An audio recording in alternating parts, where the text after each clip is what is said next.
Buscas descanso y acumulas métodos.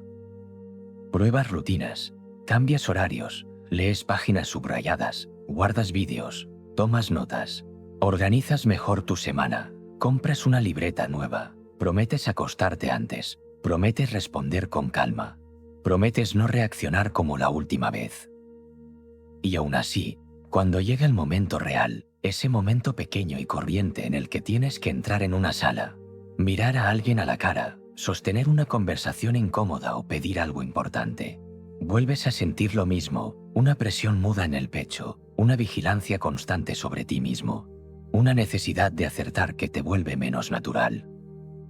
Te pasa más de lo que imaginas. Te corriges mientras hablas.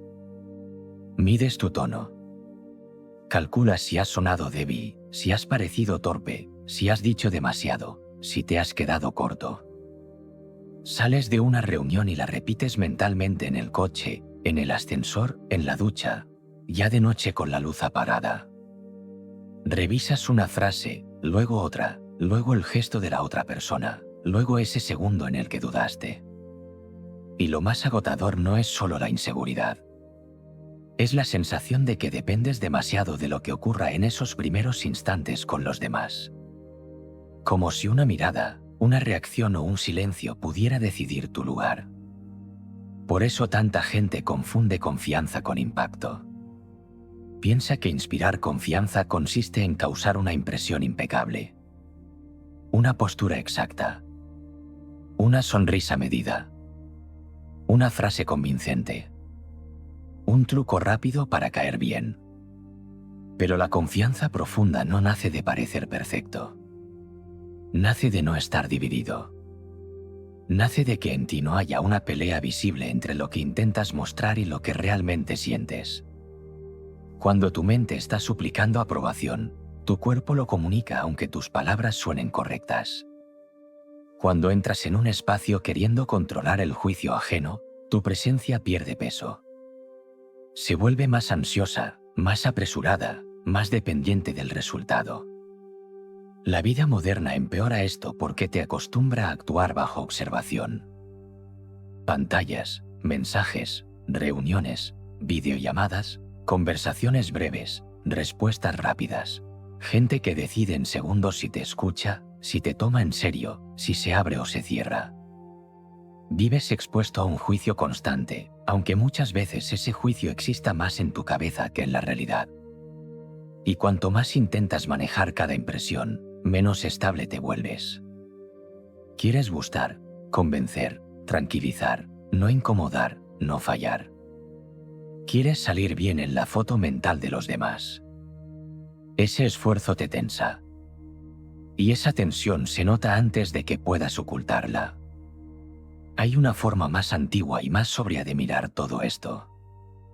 No parte del deseo de dominar la percepción ajena. Parte de una exigencia más simple y más difícil, gobernarte a ti mismo.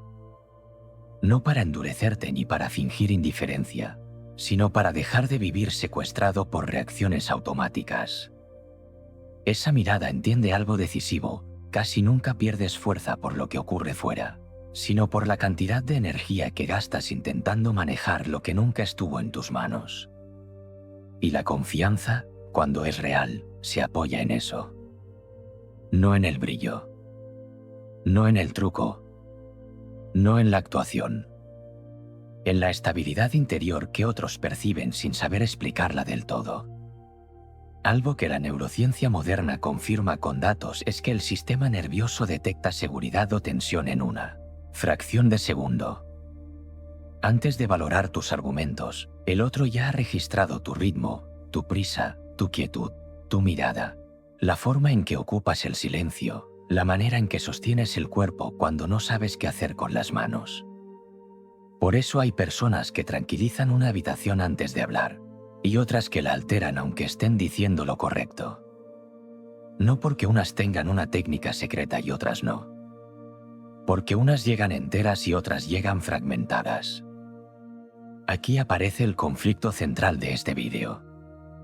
Tú quieres inspirar confianza, pero quizá has estado buscando el efecto donde solo importa la causa.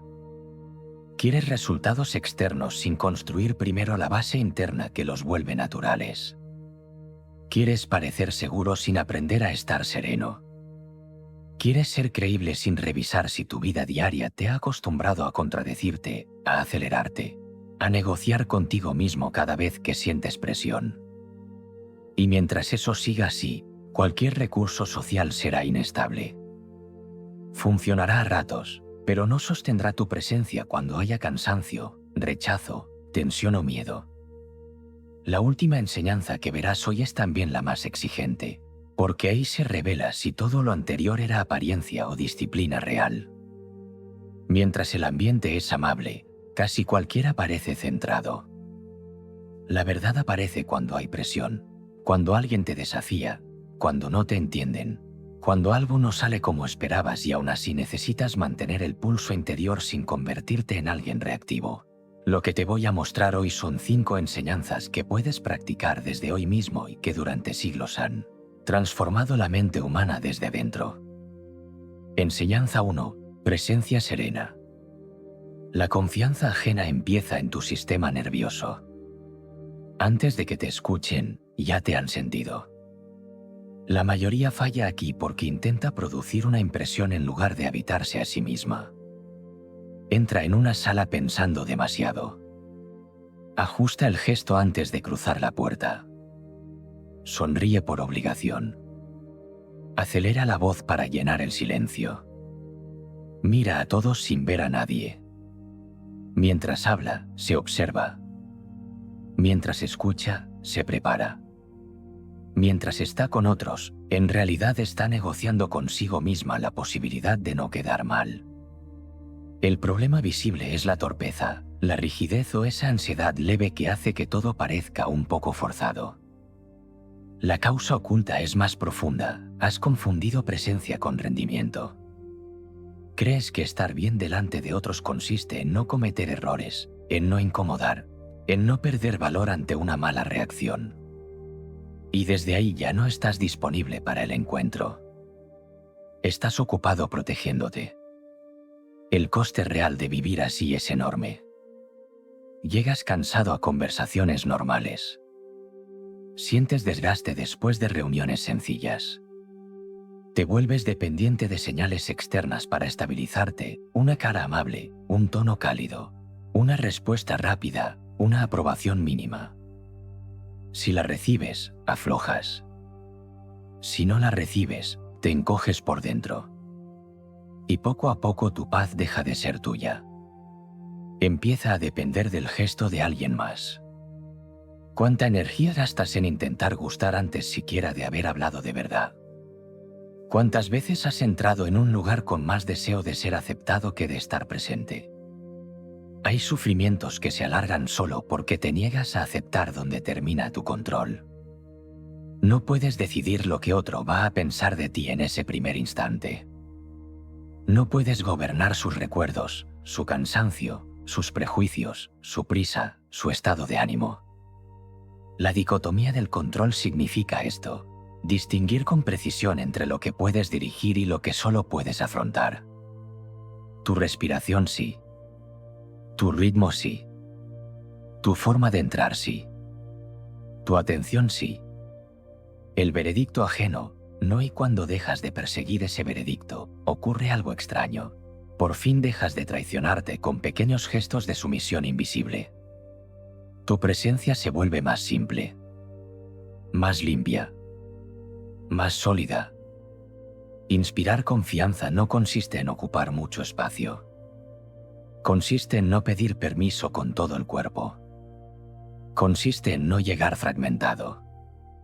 Hay una diferencia clara entre una persona callada y una persona recogida. La primera puede estar encogiéndose. La segunda está entera. Hay una diferencia igual de clara entre una sonrisa amable y una sonrisa ansiosa. Entre mirar y vigilar. Entre escuchar y esperar tu turno. El otro no siempre sabrá nombrar esa diferencia, pero la percibe. Algo en él se relaja cuando nota que no estás intentando invadir, impresionar o defenderte a toda costa. La práctica es esta: Detente 10 segundos antes de entrar en cualquier lugar donde suelas tensarte. Suelta el aire más lento de lo que lo tomaste y baja los hombros sin teatralidad. Cruza la puerta a un ritmo normal y no hables en el mismo instante en que llegas. Deja que tu cuerpo llegue contigo. Cuando alguien te mire, no busques su aprobación en la cara. Sostén la atención el tiempo suficiente para reconocer que está ahí y escucha su primera frase completa antes de preparar tu respuesta. Haz esto hoy en situaciones pequeñas. En una tienda. En el trabajo. En una llamada. En casa al volver. No esperes a la gran conversación pendiente.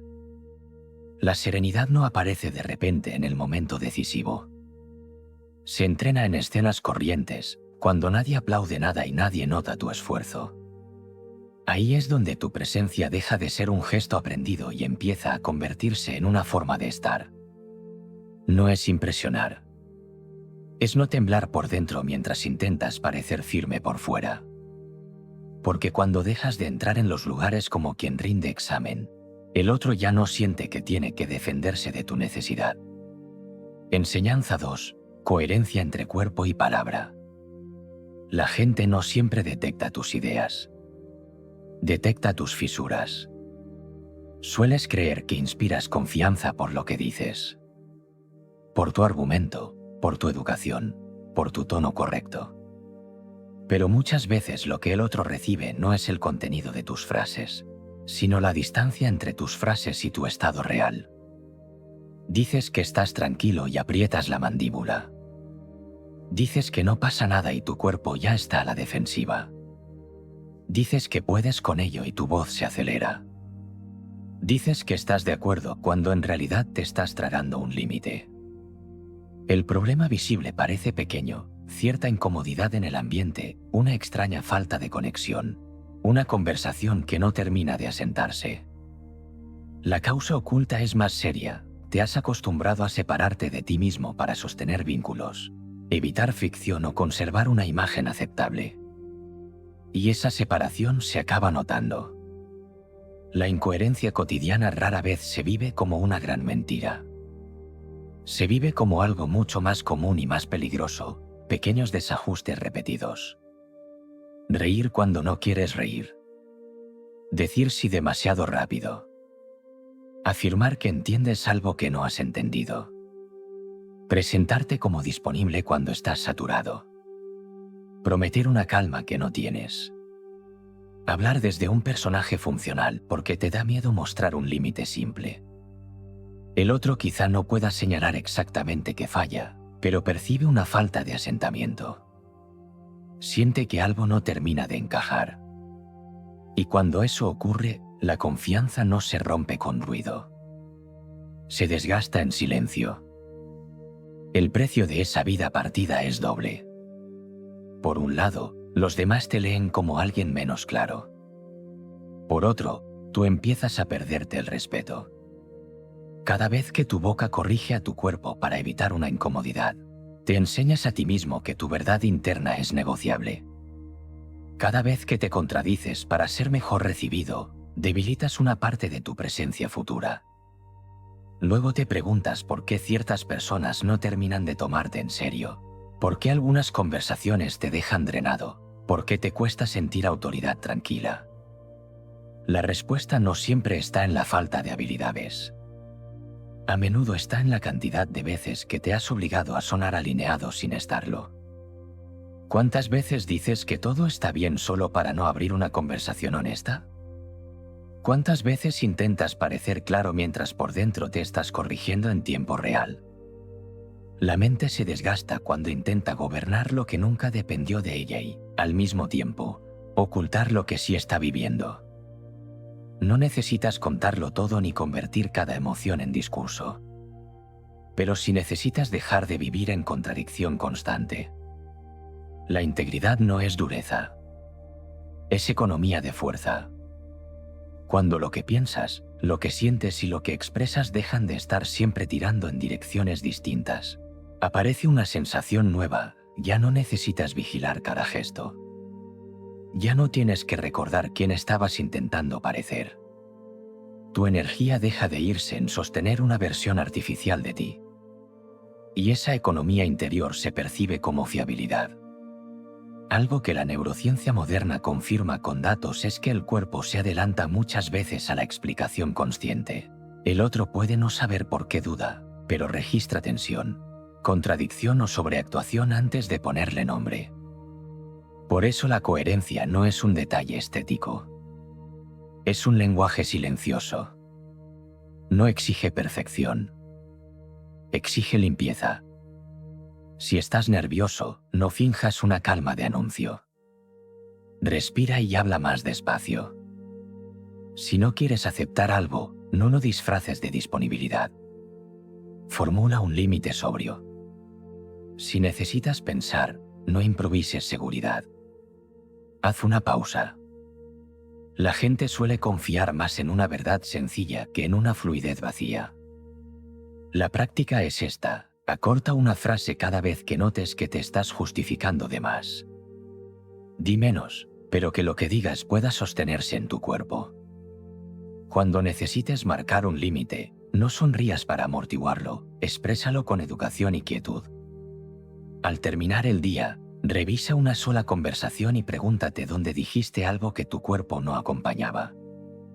Esa revisión diaria vale más que muchas técnicas sociales.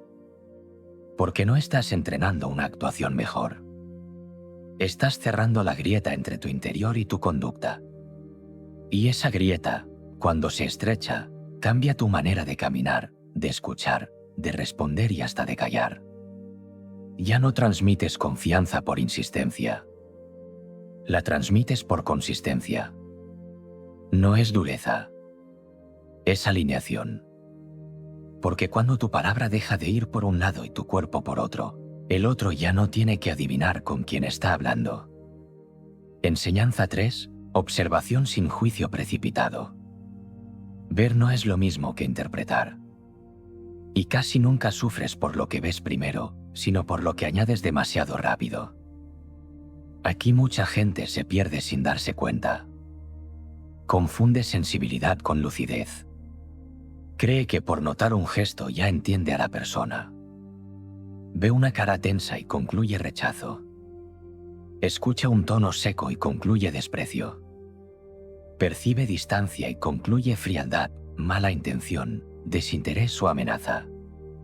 El problema visible es una vida social llena de lecturas anticipadas, malentendidos, reacciones defensivas, desgaste innecesario, vínculos que se vuelven raros por cosas que quizá nunca estuvieron ahí.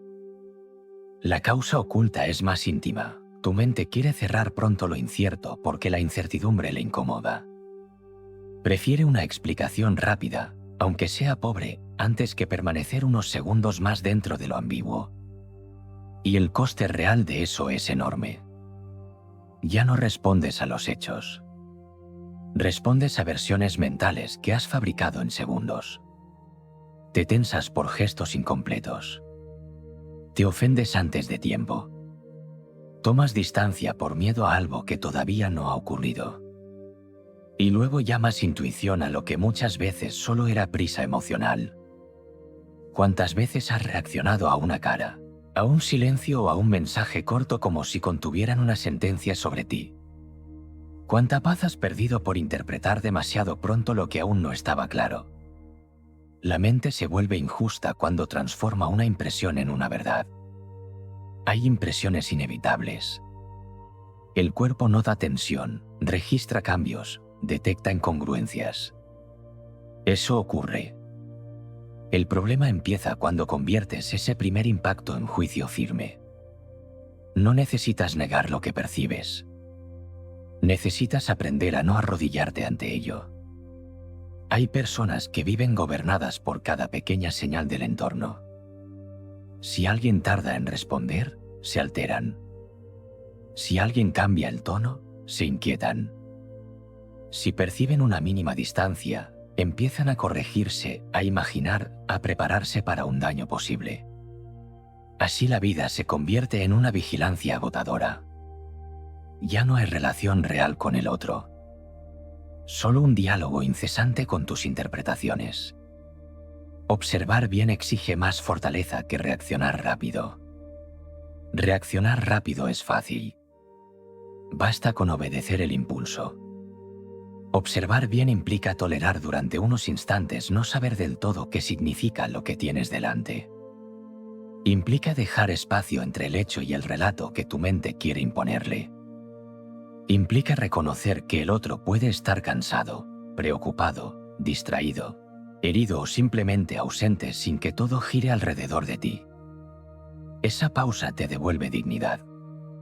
Porque cuando no conviertes cada gesto ajeno en un comentario sobre tu valor, recuperas libertad interior. Algo que la neurociencia moderna confirma con datos es que el sistema nervioso detecta señales antes de que la parte consciente formule una explicación completa. Eso puede ser útil.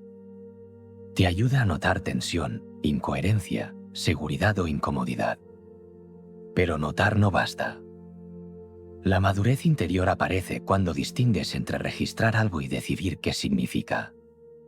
Ahí es donde casi todos se precipitan. Quieren certeza instantánea. Quieren etiquetar enseguida. Quieren saber si pueden fiarse, si están siendo aceptados, si deben defenderse, si conviene retirarse. Y esa necesidad de respuesta inmediata los vuelve menos exactos.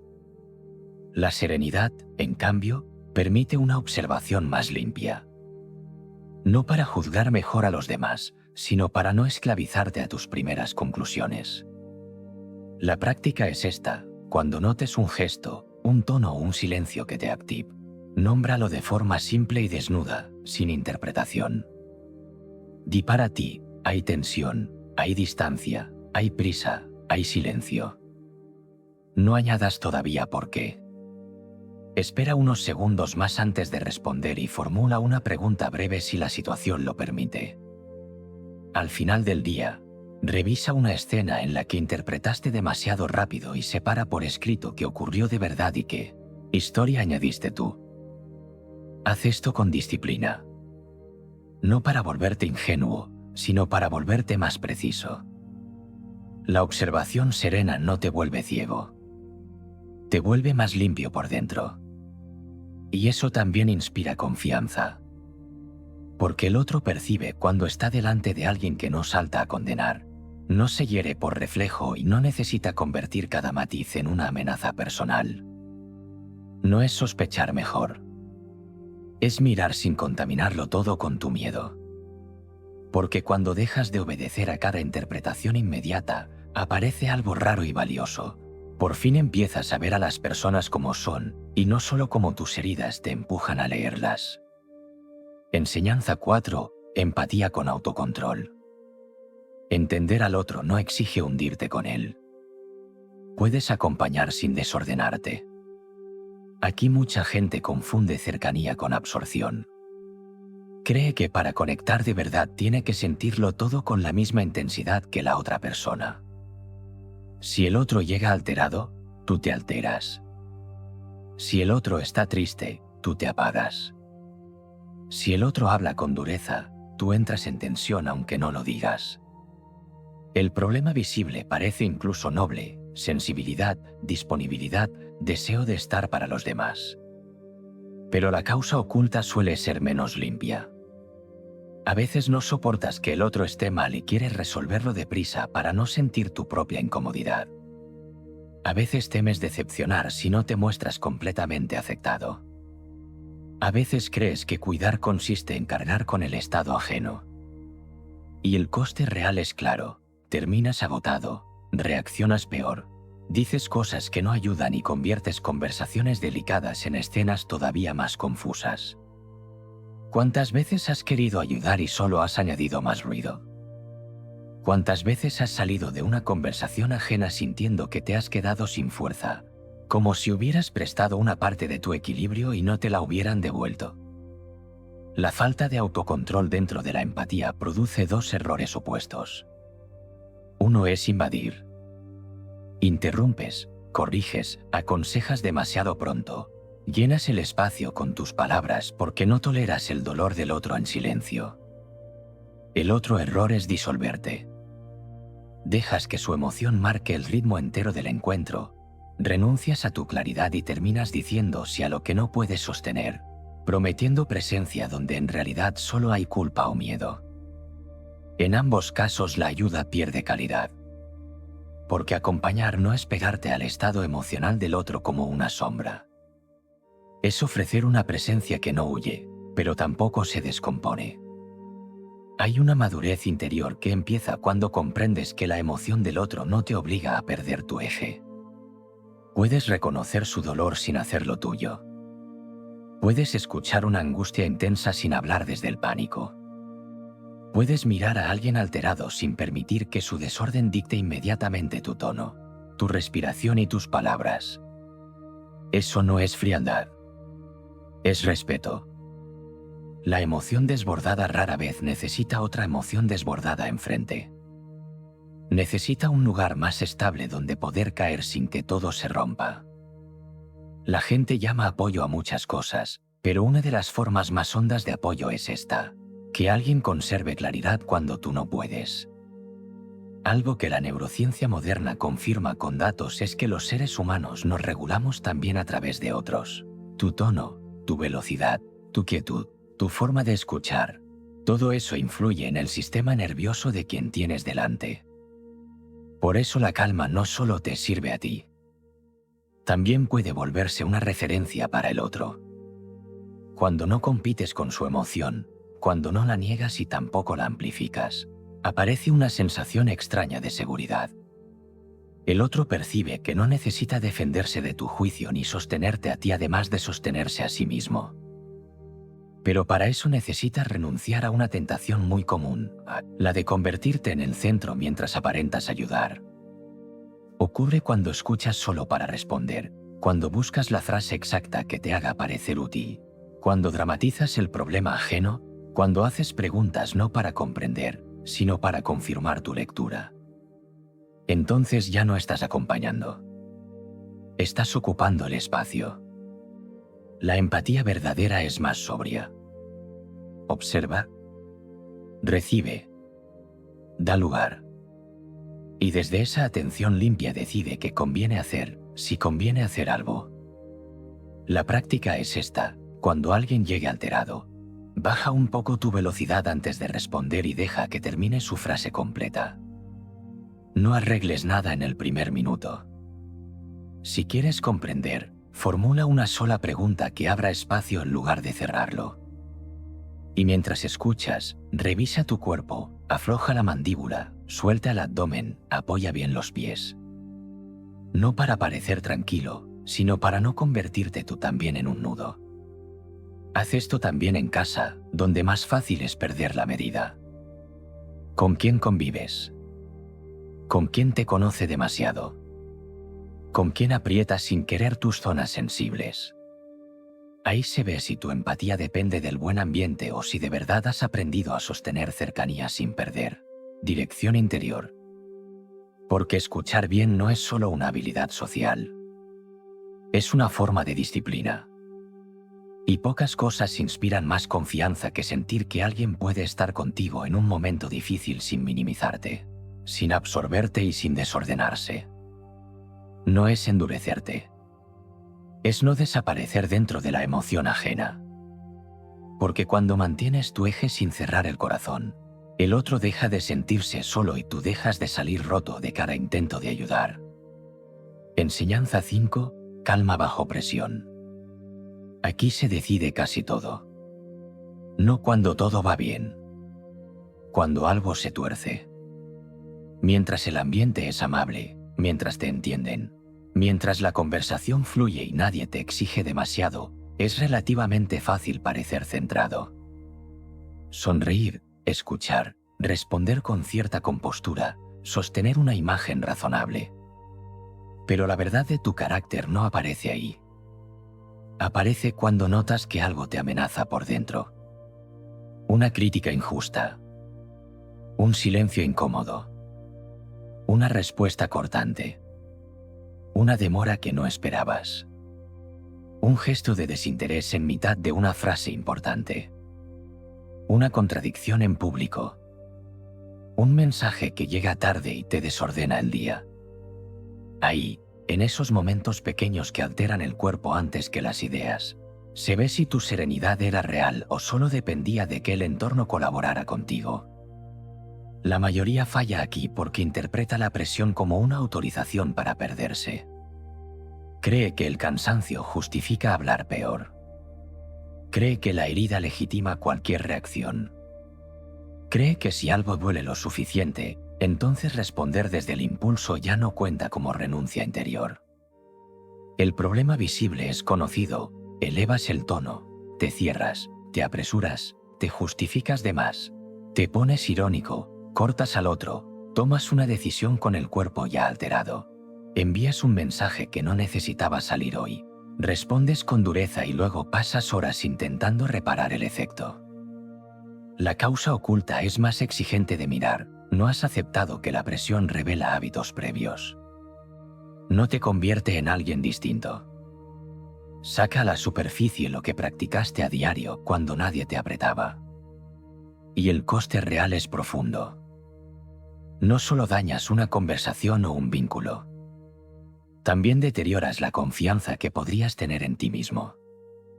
Porque cada vez que la presión te gobierna, refuerzas una idea silenciosa, que tu estabilidad depende demasiado del comportamiento ajeno.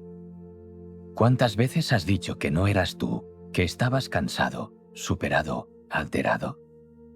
¿Cuántas veces has usado el momento difícil para permitirte una versión de ti que luego ni tú respetas? Casi siempre no te rompe primero lo que ocurre, sino la pelea interior con lo que ya ocurrió. El golpe inicial existe. Una palabra hiere. Una injusticia molesta. Una pérdida pesa. Un ataque activa el cuerpo. Pero después llega una segunda capa de sufrimiento que tú mismo alimentas cuando te entregas sin examen a la reacción inmediata. Quieres devolver el daño. Quieres recuperar posición. Quieres corregir el malestar a toda prisa. Quieres que el otro note tu enfado, entienda tu herida o pague de algún modo la incomodidad que te ha dejado dentro. Y en esa urgencia entregas justo lo más valioso que tenías, la capacidad de decidir cómo responder. La fuerza interior no consiste en no sentir impacto. Consiste en no obedecerlo sin examen. La presión no te pide que seas una piedra. Te pide algo más humano y más difícil, seguir siendo tú mientras el cuerpo quiere resolverlo todo antes de pensar. Ahí la disciplina deja de ser una idea bonita y se convierte en una práctica real. No necesitas controlar el temblor inicial. No necesitas gustarte en ese primer segundo. Necesitas no tomar decisiones definitivas desde un estado pasajero. Necesitas darte un margen. Una pausa breve pero real. Ese margen puede salvar una conversación, una relación, un día entero y con el tiempo, una forma de vivir. Algo que la neurociencia moderna confirma con datos es que bajo estrés el organismo simplifica. Reduce matices, acelera reflejos, estrecha la percepción. Por eso en tensión te vuelves menos exacto. Ves menos alternativas. Oyes peor. Interpretas más deprisa.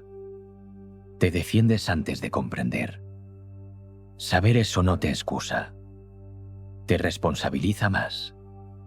Porque si conoces esa tendencia, entonces ya sabes que no debes entregarle el timón en el momento más delicado.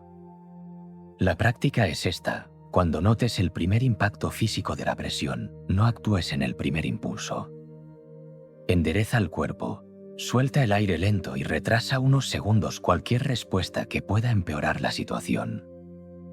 Si necesitas hablar, baja el volumen antes de elegir las palabras.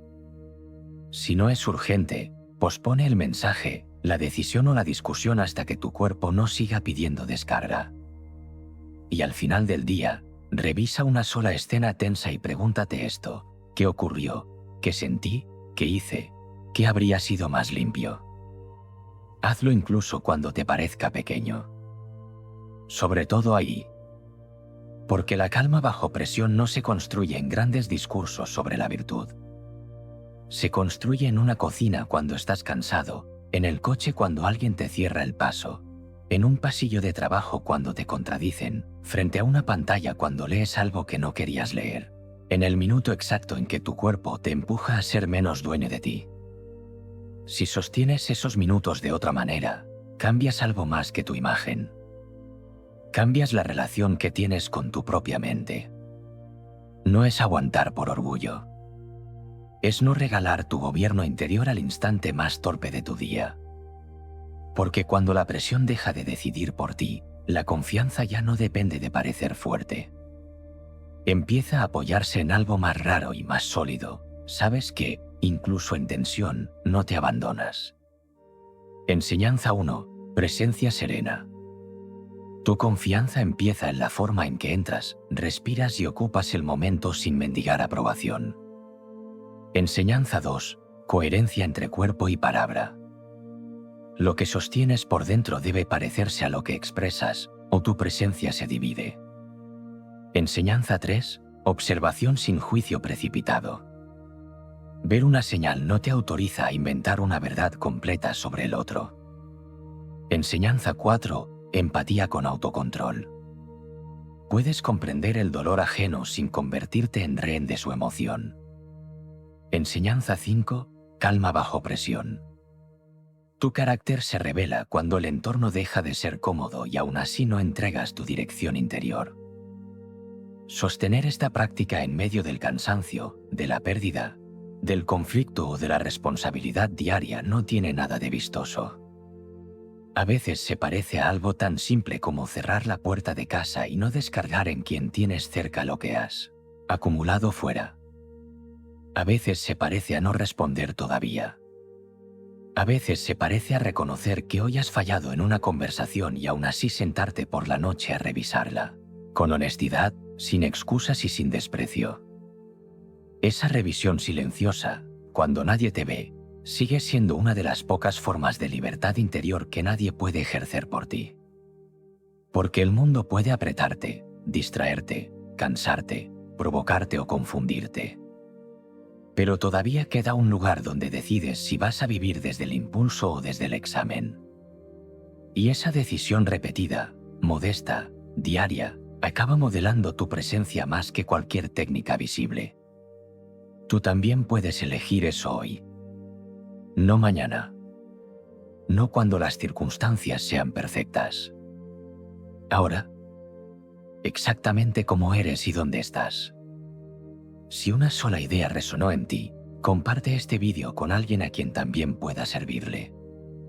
La sabiduría que no se comparte se pierde. Esto es Espíritu Estoico. Hasta la próxima.